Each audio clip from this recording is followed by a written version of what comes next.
Boa tarde a todos, estamos aqui em mais um vídeo com o objetivo de gerar algumas dicas na área financeira para vocês, no segmento agora de academia. Tem um passo a passo aí agora que a gente criou com esses slides aí que vocês vão acompanhar em anexo, ok? Onde a primeira sugestão que nós damos é você fazer uma classificação nas suas contas, tá? Então, classificação de que nível, Gustavo? Receita e despesa. Como é a minha receita no primeiro momento? A minha receita, no caso da academia, ela pode ser uma receita recorrente, ela pode ser uma receita do cartão de crédito, provavelmente dito parcelado, ela pode ser do cartão de débito, pode ser do boleto, pode ser de pagamento à vista em dinheiro. Então essa seria a primeira classificação quanto ao tipo da receita, né? Que tipo de receita que eu tenho. E depois a classificação de referência, ou seja, referente ao que eu recebo de acordo com aos produtos e serviços que eu vendo na academia. Exemplo, musculação, aulas coletivas, avaliações clínicas, nutrição, o que a academia presta de serviços, né? Para que você tenha efetivamente isso classificado de uma forma natural e saber quantos por cento cada tipo de serviço compõe a sua receita. E os seus respectivos prazos. Em quantos dias o cartão de crédito cai para você, em quantos dias isso está liberado em sua conta, que hoje a gente chama de deadline das operadoras, quantos por cento cada operadora cobra, então isso aí precisa ser detalhado. Outro passo, classificação das despesas. Como é que eu classifico essas despesas? O que são as minhas despesas? E aí nós colocamos aí um passo a passo também das despesas. O que nós descrevemos aí? Normalmente as principais contas da academia, folha de pagamento. E aí a folha de pagamento ela também tem os subgrupos que são os professores, os auxiliares, a parte administrativa, a parte de apoio, né? Então tudo isso faz parte do contexto da folha. Além da folha de pagamento, locação, que também é um percentual relativamente elevado, manutenção de máquinas e equipamentos, serviços de terceirizados, serviços públicos no sentido de água, luz, né? E a parte de despesas financeiras, as taxas dos cartões de crédito, né? Quanto que você paga, então são todas despesas. Essas são as principais classificações. E o que é fixo, o que é variável? Como é que eu sei qual é a despesa fixa, Gustavo? É aquela despesa que agora, quando a sua academia estiver fechada, você vai ter essa despesa, e isso é considerado despesa fixa, ok? E a despesa variável depende de acordo com o seu faturamento. Essa é a principal característica entre despesa fixa e despesa variável, ok? Aí nós temos aí agora, também no próximo slide, um fluxo de caixa, um modelo, onde você pode fazer aí no Excel, pode baixar isso no Sebrae, nós temos aí, fazer um download, acessar nossa página no sebrae.com.br e baixar o download do fluxo de caixa, para você fazer um acompanhamento se você não tiver nenhum software. Se você tiver algum software, provavelmente você tem esse acompanhamento e esse relatório já de fluxo de caixa. Acompanhe-o, interprete-o, aí tem o facilitador. O que nós estamos dizendo aí? Estou mostrando para vocês a forma de receita prevista e receita realizada, para você calcular a questão da inadimplência e a origem da sua receita e a classificação dela, assim como a despesa. Então, você fez o fluxo montado, vamos à memória de cálculo. Todo esse material que a gente fez tem a memória de cálculo aí para você se nortear no sentido de como fazer essa conta, interpretar e tomar a sua decisão ou a sua melhor decisão de acordo com o seu tipo de negócio acadêmico. Mesmo sendo a academia um segmento, existe diferenças de modelo de negócio entre as academias. Então, cada uma tem uma variável mais importante do que a outra. Algumas academias não têm tanta folha de pagamento. Por quê? Porque elas têm mais aparelhos, mas aí ela não vai ter contas do passivo desse aparelho, que às vezes é um leasing ou às vezes é um empréstimo, né? Então, vai ter que colocar um modelo de negócio. Já tem outras academias que trabalham com maior número de professores, maior número de aulas coletivas. Então, nós vamos dar os dois exemplos para que vocês naveguem com maior tranquilidade e façam a sua conta, né? Esperamos que seja útil essa nossa explanação. Então, nós temos aí agora a classificação normal do segmento de academia para uma academia que tem professores destinados a esse acompanhamento, né, específicas.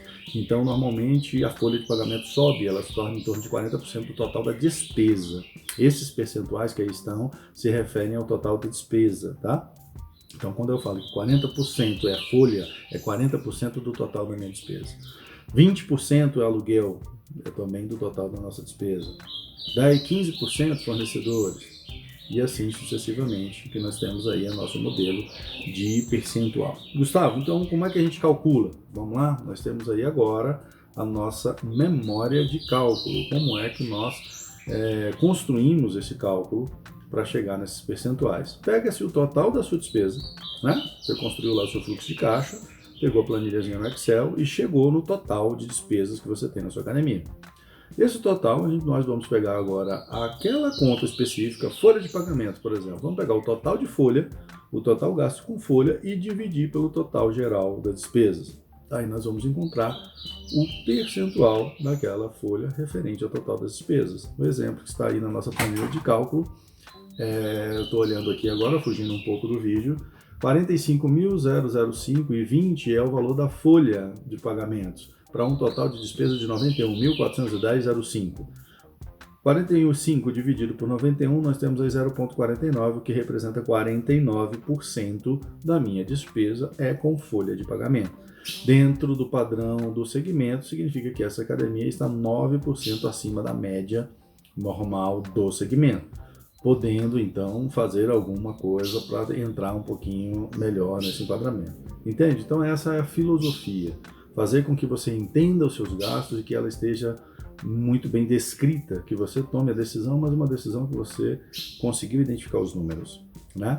Logo em seguida aí nós temos os fornecedores, né? Desculpe, a alocação. A alocação, nesse caso aí da nossa memória de cálculo, do nosso exemplo, ele tem uma alocação boa, não está em torno de 12%, tá? Do total de despesas da academia. Lembrando que a academia, normalmente, ela tem um percentual maior. Os shopping centers trabalham aí com uma variação de 7 a 14% sobre o faturamento total, tá? O aluguel.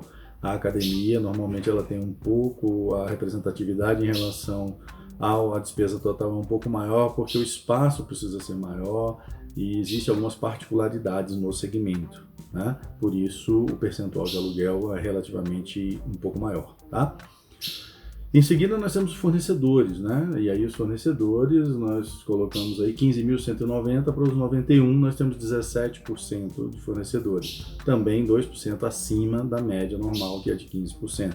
Então vejam que aí você já começa a tomar decisões que estão em cima da média do mercado, mas você já conseguiu classificar suas despesas, conseguiu identificar o percentual que ela representa dentro do total das suas despesas.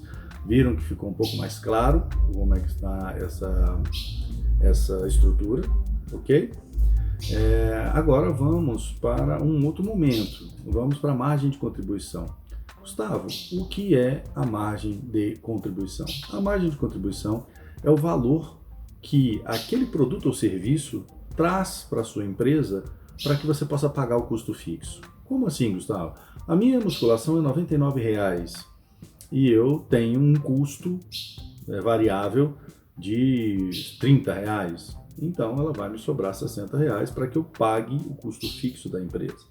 Então, margem de contribuição, lembrando, não é lucro. Margem de contribuição é a parte de contribuição que aquele produto ou serviço faz para você poder pagar as suas despesas fixas, ok? Gustavo, então temos aqui no nosso slide exatamente as questões dos custos variáveis e da despesa variável, para você calcular a sua margem de contribuição, tá? Temos aí agora um exemplo da memória de cálculo, tá? Com a musculação e as aulas coletivas. Eu considerei que uma academia onde 75% da receita total é com musculação e 25% com aulas coletivas, o mesmo no sentido da despesa, ok? Então, aí tem a memória de cálculo, como é que vocês fazem passo a passo, ok? Nós conseguimos colocar, buscamos no nosso fluxo de caixa que construímos, tá? As despesas fixas, então nós temos ali, ó, R$ 99,00 é o preço que eu coloquei do valor por unidade vendida, né? Então seria o preço da mensalidade para musculação. E R$ 50,00 o preço das aulas coletivas. O que nós temos ali? 7% de despesa variável e 58% de custo variável. Então, esse custo variável entra, inclusive, a questão do custo do professor, que é o custo mais alto hoje que se tem na academia. Então, nós temos ali uma margem de contribuição de 35% para a musculação e de 53% para as aulas coletivas. Gustavo, então a aula coletiva me dá mais dinheiro do que a musculação? Depende, ela te dá uma margem de contribuição maior, até porque o nome já diz, a aula é coletiva. Então, se você tiver uma aula coletiva cheia, você vai pagar um único professor para uma aula coletiva, ela vai te dar uma margem de contribuição maior. Mas vamos ver a conta, como é que ela ficou? Nós temos que fazer uma média ponderada das duas. Então, eu multiplico os 75% vezes os 35% da margem da musculação e depois faço a mesma coisa, os 25% da margem da aula coletiva vezes os 53% que ela dá. Chegamos então a 39,5% de média ponderada na margem de contribuição.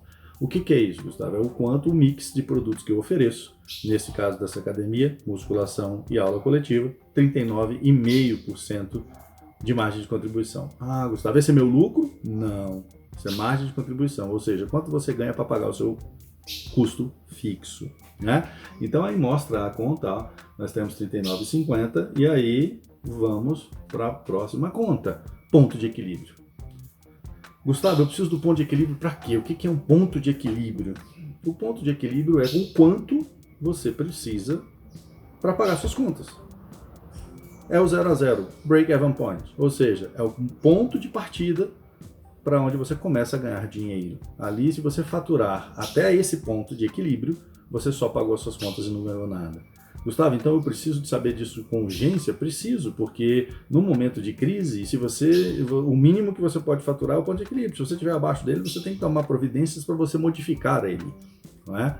Então, como é que nós calculamos esse ponto de equilíbrio? Está aí a memória de cálculo dele também. Nós pegamos as nossas despesas fixas, voltamos de novo no fluxo de caixa, viram a importância do fluxo de caixa? Façam um curso, quem tiver dificuldade com fluxo de caixa, façam um curso no Sebrae, nós temos o curso online, o fluxo de caixa, de indicadores financeiros, tá? Para que você trabalhe com maior naturalidade o seu fluxo de caixa. Tudo nasce lá. Você precisa ter uma origem de dados confiável e que você consiga tomar a decisão correta com base nesses dados, ok? Então, veja, nós buscamos lá no nosso fluxo o custo fixo aqui, 56.425,70, e pegamos e multiplicamos pela nossa margem de contribuição. Por quê? Se eu tenho a margem de contribuição, eu preciso saber no meu custo fixo quanto eu preciso faturar para cobri-los. Então, basta eu dividir um por outro, né? Então, eu tenho aí 142.849,37. Esse é o faturamento que eu preciso para, com essa margem de contribuição, suprir os meus custos fixos de 56 mil. Gustavo, eu não vou faturar 143 mil mais. Então, o que eu tenho que fazer? Eu preciso diminuir meus custos fixos. Entenderam o porquê da conta e o porquê que a gente está mostrando o ponto de equilíbrio? Aí você vai, mas qual conta eu vou reduzir? Aí você volta um pouquinho lá na classificação e identifica aquela que tem o maior impacto e aquela que você vai conseguir reduzir para você honrar o seu compromisso e você identificar qual é o seu ponto de equilíbrio, pelo menos para que você comece a retomada depois aí nesse momento que nós estamos passando, ok? Então nós temos aqui isso em valores. Gustavo, tudo bem, mas em valor se eu dividir, se eu diminuir o preço, como é que eu faço? Você vai pegar esse valor agora e vai dividir pela quantidade, pelo tipo, né? Poxa, Gustavo, mas R$99 você colocou a questão da musculação e 50 a aula de coletiva? Sim, então eu faço uma divisão, como aí está, se um representa 75%, pego o total, divido pelos 20,75% e encontro o número de alunos, tá? Então você vai ver aí no nosso slide que eu tenho um número de alunos de 1.082 alunos para a musculação e 714 alunos para a aula coletiva. Esse é o número de alunos que eu preciso para esse preço e para essa margem de contribuição ficar no 0 a 0. Então, Gustavo, se eu preciso reduzir só custos fixos, sim, vamos reduzir custo fixo e aí eu consigo aumentar a margem de contribuição e, por conseguinte, reduzir essa situação. Essa aí é a fórmula de cálculo para que você chegue nesse valor, tá? Depois, em seguida, nós temos também a memória de cálculo agora com lucro. Por quê, Gustavo? Porque eu tenho o meu ponto de equilíbrio, não ganho nada, mas eu preciso do meu prolabore. E eu preciso, se eu faturo 100 mil, eu preciso pelo menos 10% de lucro, né, para que eu possa tirar os 10 mil reais que seja. Esse, inclusive, é um grande erro que muitos fazem. Eu 142 mil é o meu faturamento do ponto de equilíbrio, eu quero tirar 10 mil, então eu faturo 152 mil, os 10 mil eu tiro e sem problema. Não, aí eu preciso refazer a conta. Vejam aí a memória de cálculo, se eu quiser tirar 10% em cima do faturamento que nós temos, o faturamento vai para 191 mil reais. Ok? Por quê? Porque eu tenho a margem. Lembrando que o que sobra é a margem de contribuição. Então, para eu mexer na margem, eu tenho que mexer no meu custo. Então, volto de novo, chego no meu fluxo de caixa, na minha classificação de despesas. Ok? Então, gente, eu espero que vocês tenham entendido um pouquinho dessa questão de finanças, do quanto essa situação do custo é séria e como eu preciso classificar bem os meus custos e gerar esse ponto de equilíbrio para que eu tenha a minha academia de uma forma mais sucinta. Nós temos aí algumas vantagens neste momento que o governo fez, exatamente para diminuir um pouco desses custos, que foi a prorrogação do Simples Nacional, de acordo com a resolução 152 do Comitê Gestor do Simples Nacional, tá? Onde ele prorrogou para outubro, novembro e dezembro, os pagamentos de abril, maio e junho. Né? Então nós estamos aí, é uma medida já de contenção, uma medida que para poder tentar desafogar um pouco o caixa. As questões também do FGTS. Temos também a captação do capital de giro, porque aquela falta do dinheiro que vai entrar, né, nessa conta que a gente fizer, se o seu caixa não fechar, você vai precisar do capital de giro. E aí nós temos alguns bancos já que saíram na frente com algumas iniciativas do governo, normalmente os bancos que são do governo. BRB, por exemplo, já abre uma linha de crédito chamada Progiro, onde ela tem um juro subsidiado de 0,8%, 6 meses de carência e 42 meses para pagar. Isso aí já está no nosso site também, já tem lá os dados e o que você precisa fazer, onde você precisa estar cadastrado e para você poder estar apto a poder captar esse recurso, tá? Você tem que estar afiliado a alguma das associações, no caso da academia, FEComércio ou CDL, tá?